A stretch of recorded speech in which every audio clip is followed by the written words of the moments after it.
এই যে অনেক বিভিন্ন রকমের অ্যাক্সিডেন্ট, বিপদ, দুর্ঘটনা হলে অতি বুদ্ধিজীবী যারা, তারা এগুলা বলে প্রাকৃতিক দুর্যোগ, এগুলো প্রকৃতিতে হতেই পারে, এ নিয়ে ঘাবড়াবার কিছু নেই, এগুলো প্রাকৃতিক দুর্যোগ।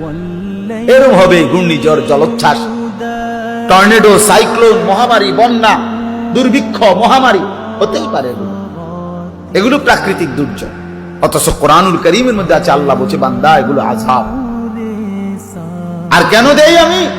লাআল্লাহুম ইয়ারজিউন, আল্লাহ বলছে আমার বাকি বান্দাগুলো যেন আমার এই আযাবের চিহ্ন দেখে গুনাহ ছেড়ে দিয়ে তওবা করে আমি আল্লাহর কাছে যেন ফিরে আসে, এই জন্য আমি আযাবের এই নমুনাগুলো মাঝে মাঝে দেখাই,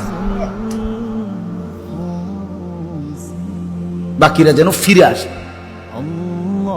ওই ভাই, ওই ছেলে, তোমরা যে কোন কথা বলো কেন? ছেলে ছাড়ো, এই হেলাম ছাড়ো, দেখি তো জমিদারের হাট নিয়ে এটা ছাড়ো বেটা, এদিকে আসো, আরো এদিকে আরো আসো, আরো আসো। তো অল্প বয়সে উঠতে লাগছো একদম, সামনে তো ব্যাঙ্গারি দিয়ে নেওয়া লাগবে তোমার।